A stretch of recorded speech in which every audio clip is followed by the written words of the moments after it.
देखिए, धान के बीज की बिक्री में भी बताया गया जी, इस पर मात्र 50% बिक्री, जो पहले बिक्री होती तो उसमें 50% ही बिक्री है, 50% बिक्री इस बार कम है।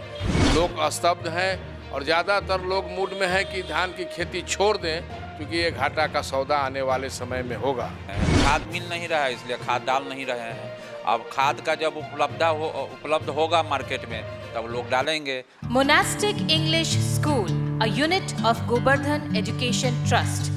सुंदर और आधुनिक स्कूल परिसर, अनुशासित मॉर्निंग असेंबली और विद्यार्थियों के सर्वांगीण विकास के लिए समर्पित वातावरण। हमारे 2 ब्रांचेस हैं। पहला ब्रांच मकसूदपुर, मीनापुर, मुजफ्फरपुर में और दूसरा ब्रांच शेखपुर, अहियापुर, मुजफ्फरपुर में। CBSE से एफिलिएटेड नर्सरी से 12वीं तक की पूरी पढ़ाई एक ही कैंपस के अंदर मोनास्टिक इंग्लिश स्कूल में उपलब्ध है। अधिक जानकारी के लिए संपर्क करें C चौधरी 8292253617 और G कुमार 9031194223। नमस्कार, आप देख रहे हैं फर्स्ट लुक बिहार और मैं हूं निशा श्री। दर्शकों, आप जानते हैं कि फर्स्ट लुक बिहार पे हम अक्सर जो है वो किसानों के मुद्दों को उठाकर लेके आते रहते हैं, और अभी जिस तरह से वैश्विक स्थिति बनी है उसमें अगर कोई सबसे ज़्यादा मार खा रहा है पूरी परिस्थितियों का, आम आदमी तो है ही, लेकिन उनके साथ और ज़्यादा दयनीय स्थिति में चले गए हैं हमारे किसान भाई, क्योंकि ऑलरेडी हमारे पूरे देश भर में वैश्विक स्थिति की वजह से अलग अलग चीज़ों की महंगाई बढ़ गई है। ऐसे में मौसम ने, जलवायु ने भी अपना प्रकोप दिखा दिया कि वो अल नीनो, जिसकी वजह से कि वर्षा इस बार कम होगी, और उसके बाद जिस तरह से इस पूरे वैश्विक स्थिति की वजह से खाद की दामों में बढ़ोतरी हुई है, उससे किसान अपना सर पकड़ कर बैठे हैं। इसलिए क्योंकि ठीक है, अगर हम अल्टरनेट खेती भी करते हैं तो आखिर उसमें खाद की आवश्यकता तो पड़ेगी ही, और खाद की कीमत जिस तरह से बिल्कुल ही एक विस्फोटक तरीके से बढ़ी हैं, ये बहुत ही ज़्यादा चुनौतीपूर्ण है। इस वजह से आज हमने स्टूडियो में कुछ किसान भाइयों को, किसान नेताओं को आमंत्रित किया है। सबसे पहले उनका आपको परिचय करवा दें। हमारे साथ हैं किसान सत्येंद्र शर्मा जी, और साथ में हैं हम किसान नेता बीरेंद्र राय जी, और हमारे वरिष्ठ पत्रकार रविंद्र कुमार सिंह जी। बातचीत की शुरुआत वरिष्ठ पत्रकार रविंद्र कुमार सिंह से ही शुरू करते हैं कि आपने सुना कि किस तरह की परिस्थिति अभी हमारे किसान भाई झेल रहे हैं। ऐसे में ये खाद की बढ़ी कीमत का उन पर क्या प्रभाव है? जी, जिस तरह से जानकारी मिली है उस तरह से जो रासायनिक खाद है उसकी कीमत में अप्रत्याशित वृद्धि की गई है, चाहे जिन कारणों से हो, मतलब वैश्विक की स्थिति के कारण हो, चाहे जो भी कारण हो, लेकिन किसानों के सामने एक बहुत बड़ा बोझ आ गया। अब जैसे अभी धान की खेती का समय है, धान की खेती के में लोग रोपनी के समय DAP खाद देते हैं, जो मिक्सचर खाद है वो खाद देते हैं, फिर उसके बाद कुछ दिन के बाद यूरिया का मतलब छिड़काव करते हैं। लेकिन आपको यह बता दें कि जो मिक्सचर खाद है, DAP तो मार्केट में उपलब्ध नहीं है। वैसे कृषि विभाग के अधिकारी बताते हैं जब पर्याप्त DAP उपलब्ध है, लेकिन वास्तविकता है जो दुकानदारों से बात होती है, किसानों से बात हो रही है, उसमें कहीं से DAP खाद बाज़ार में उपलब्ध नहीं है। DAP का 1350 रुपया जो मूल्य है वह यथावत है, उसमें उनमें वृद्धि नहीं की गई है, लेकिन खाद ही उपलब्ध DAP नहीं है। उसके विकल्प में के रूप में मिक्सचर खाद होता है, मतलब DAP के कई तरह के मिक्सचर बाज़ार में है जो कंपनियां की ओर से मतलब लाया जा रहा है। तो मिक्सचर्स हैं, तो उस जो मिक्सचर खाद है पहले से ही उसका कीमत बहुत ज़्यादा था, और अब उसमें अप्रत्याशित वृद्धि का मतलब जो एक प्रति बैग मतलब 200-400 से लेके 800 रुपये प्रति बैग मिक्सचर खाद के मूल्य में वृद्धि हुई है, जो किसानों के सामने एक बहुत बड़ा संकट बन के खड़ा है। कई मतलब थोक विक्रेताओं से बात किए हैं तो दबे जुबान उन्होंने बताया है कि किसान आते हैं, दाम पूछ लेते हैं, लेकिन वे खरीद नहीं रहे हैं। जो DAP और DAP के विकल्प में मिक्सचर दिया गया है वो खरीद नहीं रहे, क्योंकि मिक्सचर का दाम अप्रत्याशित है। एक दुकानदार ने बताया, उनसे पूछने पर उन्होंने बताया कि जो कीमत की बात की गई उनसे, जी भाई पहले कीमत मतलब DAP या जो मिक्सचर है उसकी कीमत मतलब क्या था, अब क्या कीमत है। तो उन्होंने बताया कि DAP में एक आता है 20-20-013, जिसका कीमत पहले था 1450 रुपया, अब उसका कीमत 2250 रुपया हो गया है। इसी तरह उसका है NPK 12-32-16, उसका कीमत पहले था 1900 रुपया, अब उसका हो गया 2450 रुपया, उसका कीमत हो गया है। सल्फेट का था 1050 रुपया, जिसका हो गया प्रति बैग 1050 की जगह पर अब 1450 रुपया।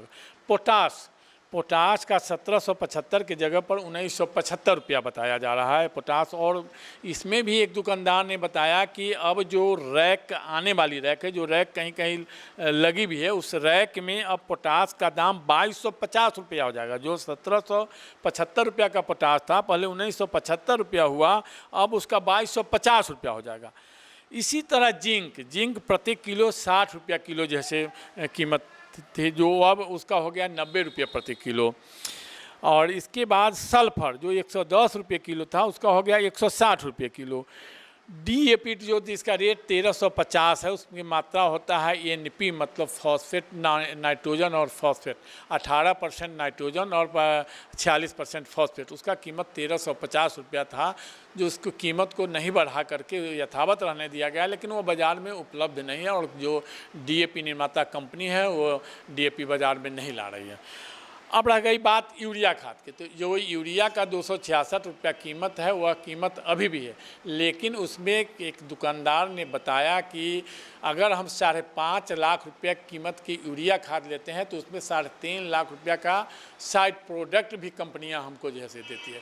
उस स्थिति में अब किसानों को 350-400 रुपया में यूरिया खाद भी उपलब्ध हो रहा है। तो यह एक अप्रत्याशित वृद्धि इसे कहा जाएगा। अब बताते हैं कि कैल्शियम, जिस कैल्शियम का पहले 52 रुपये किलो था, उसका 72 रुपये किलो होगा। लेकिन जिस समय 52 रुपये किलो था, उस समय 100 रुपये किलो बाज़ार में कैल्शियम दुकानदार बेचते थे। अब 72 रुपये में अब किसान के साथ अब कितने रुपया में उनको कैल्शियम उपलब्ध होगा, ये कहना मुश्किल है। तो इस तरह से जो बातें सामने आ रही हैं, जो अप्रत्याशित वृद्धि खाद के मूल्य में हुई है, तो इससे किसान बड़े ही संकट में है। और किसानों ने जो धान की खेती अब तक की है, उसमें नाम मात्र किसान ही DAP का उपयोग किए हैं, जिससे उपज काफ़ी प्रभावित होगा। अच्छा, धान के बीज की बिक्री कितनी? देखिए, धान के बीज की बिक्री में भी बताया गया जी, इस बार मात्र 50% बिक्री, जो पहले बिक्री होती थी उसमें 50% ही बिक्री है। 50% बिक्री इस बार कम है, इसलिए धान की खेती भी इस बार लोग कम कर रहे हैं। एक तो वह क्या कहते हैं, सुखाड़ जो है, बारिश की कमी भी कारण हो सकता है, लेकिन जो पटवन करके भी जो रोप रहे हैं किसान, वो भी इस खाद के कीमत के कारण खेती कम कर रहे हैं।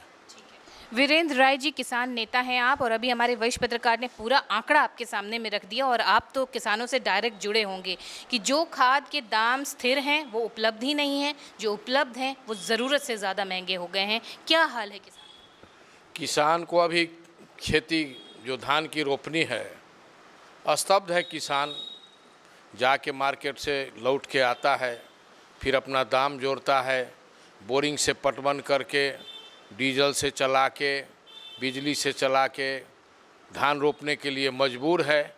और ऐसी परिस्थिति में खाद का इतना दाम हो गया, धान 1200-1500 रुपये क्विंटल बिकता है बिकने के समय। तो इतना मेहनत करने के बाद अभी मात्र 10 से 15% आच्छादन हुआ है, धान का रोपनी हुआ है। लोग स्तब्ध हैं और ज़्यादातर लोग मूड में हैं कि धान की खेती छोड़ दें, क्योंकि ये घाटा का सौदा आने वाले समय में होगा। घाटे का सौदा होगा, अभी से बात हो रही है। किसान भाई सत्येंद्र शर्मा जी हमारे साथ में हैं। आप खेती से लगातार जुड़े रहे हैं, क्या स्थिति है धान की खेती के लिए? ऑलरेडी जो है वो चेतावनी थी, और जो बाकी खरीफ फसलें हैं उसकी भी स्थिति डावाडोल है, क्या है हालत, आप बताइए। धान का इस बार तो रोपनी बहुत कम हुआ है। अब पानी बिजली का भी स्थिति बहुत ख़राब है, जिसके कारण धान की रोपनी बहुत कम हो रहा है। लगातार लाइट 8 घंटा 7 घंटा लाइटें रह रहा है अभी। और दूसरा फसल अभी लगाएगा कौन? अभी तक दूसरे फसल का समय ही नहीं है। अब अक्टूबर में फसल का समय आता है, तब तक खेत रहेगा बंजर। और ऐसे अगर जिन्होंने लगाई है, मान लीजिए कुछ लोग हैं जिन्होंने समय रहते रुपाई कर दी होगी, क्या उनको खाद मिलने में समस्या हो रही है, और फिर वो कैसे मैनेज करें? और खाद डाल ही नहीं रहे हैं, खाद मिल नहीं रहा है, इसलिए खाद डाल नहीं रहे हैं। अब खाद का जब उपलब्ध होगा मार्केट में, तब लोग डालेंगे, और नहीं अगर उपलब्ध होगा तो नहीं डालेंगे। उत्पादन पे क्या असर पड़ेगा? उत्पादन होगा ही नहीं। 50% से भी कम उत्पादन होगा। ठीक है, चलिए वापस लौटते हैं हमारे वरिष्ठ पत्रकार के पास और उनसे जानते हैं कि अब ऐसी स्थिति में क्या करना चाहिए। आप विश्व की स्थिति डालकर ये थोप तो नहीं सकते हैं, आखिर कुछ तो ये ध्यान रखना होगा क्योंकि अनाज उपजाने की बात है, इस पर क्या कहेंगे? निश्चित रूप से इसमें सरकार को गंभीरता से निर्णय लेने की ज़रूरत है और खास करके कृषि विभाग को। अगर इस साल बारिश कम हुई है तो उसमें वैकल्पिक खेती क्या हो, इसके लिए भी प्रचार प्रसार करना कृषि विभाग का काम है। उसके लिए उसका आत्मा है, आत्मा के द्वारा किसानों को प्रशिक्षण देने का भी काम किया जाता है। लेकिन आप अक्सर यह देखिएगा जो आंकड़ा अगर आत्मा से मिल रहा है उसमें लगभग जो किसान प्रशिक्षण करते हैं उसी किसान को इधर उधर करके लगातार प्रशिक्षण दिया जाए। नए नए किसानों को प्रशिक्षण के लिए बाहर नहीं भेजा जाता है। जो पुराने किसान जो जा रहे हैं लगातार प्रशिक्षण में, उन्हीं किसान को कभी इनको कभी इस टीम को कभी इस टीम को भेज करके मतलब खाना पूर्ति उसमें भी की जा रही है। तो कृषि विभाग भी बहुत लापरवाह है। कृषि विभाग को भी चाहिए कि अगर बारिश कम हो रही है तो किस तरह से जो उनका लक्ष्य होता है, हर फसल के लिए कृषि विभाग लक्ष्य तय करता है कि इस बार इतना लक्ष्य है, उसमें उसका आच्छादन क्या हुआ उस पर का भी मॉनिटरिंग किया जाता है कि आखिर क्या कारण है। जो मान लीजिए अगर धान की रोपनी की बात अभी आ रही है तो अभी रोपनी जैसे वीरेंद्र राय जी बता रहे हैं कि 10 से 15%, तो सत्येंद्र शर्मा जी बता रहे हैं 50%, तो कई क्षेत्रों में 10 से 15%, कई क्षेत्रों में आ रहा है जो 70 से 75%, कुछ क्षेत्रों में 50%, कुछ क्षेत्रों में 25%। मतलब तरह तरह की बातें किसानों की तरफ से आ रही है। ये अभी मतलब क्षेत्रवार के हिसाब से जहाँ जो सुविधा है, पटवन की सुविधा, उस हिसाब से लोग खेती कर रहे हैं। लेकिन उसमें भी जो कुछ खाद दुकानदारों से बात हुई है तो उनका कहना है जो आते हैं किसान DAP खोजने, तो DAP तो मार्केट में उपलब्ध है नहीं, और उसका जो वैकल्पिक मिक्सचर जो है उस सब का अप्रत्याशित कीमत में वृद्धि होने के कारण किसान दान पूछते हैं और फिर वापस लौट जाते हैं। तो निश्चित रूप से खेती पर इसका बहुत बड़ा प्रभाव पड़ेगा। जहां एक तरफ के सरकार कहती है कि किसानों की आय 2 गुनी 3 गुनी 4 गुनी की बात करते हैं, जो बढ़ाने की बात करते हैं, लेकिन अगर किसान की आय कैसे बढ़ेगी? जो किसान को समय पर खाद उसका उपलब्ध नहीं है, खाद के कीमत में अप्रत्याशित वृद्धि हुई है, तो को लेकर के सरकार को ही सोचना पड़ेगा। सरकार को जिस तरह से सरकार यूरिया पर सब्सिडी दे रही है उसी तरह DAP या अन्य खादों पर भी सब्सिडी देने की ज़रूरी है ताकि किसान मतलब मजबूती से अपने काम में लगे और खेती करे। वीरेंद्र राय जी, किसान नेता हैं आप, और ऐसे में कृषि विभाग को तो चेताना ज़रूरी है ना, क्योंकि अगर किसानों को सही समय पर जो खाद उनको है वो मुहैया नहीं कराया जाएगा, इस तरह से टाल मटोल किया जाएगा, तो फिर क्या करने वाले हैं? क्या इस तरह का कोई आंदोलन या फिर कोई आवाज़ उठाने की मुहिम चलने वाली है? हम तो कहेंगे किसानों से, सरकार जिस तरह से लापरवाह है वैसी परिस्थिति में सारे लोग 1 साल के लिए खेती करना छोड़ दें, तभी जाके बिहार में और भारत में किसानों की स्थिति में सुधार होगा। कैसे आय दोगुनी होगी? हमारा जितना भी प्रोडक्ट है उसमें कोई वैल्यू एडिशन नहीं होता है। धान हम उपजाते हैं और धान बेचते हैं। 1200-1500 रुपये कुंटल उस समय धान बिकता है। तो ऐसी परिस्थिति में कोई भी वैल्यू एडिशन कृषि उत्पाद का बिहार में ऐसी व्यवस्था सरकार ने नहीं किया है जिससे हमारी आय दुगुनी हो। जहाँ तक रासायनिक खाद के उपयोग से कृषि विभाग कहता है एक तरफ, उसके वैज्ञानिक बोलते हैं कि फर्टिलिटी ख़त्म हो रहा है, ज़मीन की उर्वरा क्षमता ख़त्म हो रही है। तो बायो फर्टिलाइज़र का उपयोग भी कहाँ हो रहा है? कहाँ आप बनवा रहे हैं? कहाँ आप पशुपालन पर ज़्यादा जोर दे रहे हैं जिसके कारण गोबर की खाद जो बायो फर्टिलाइज़र बनता वो होता, आप उधर भी नहीं कर रहे हैं।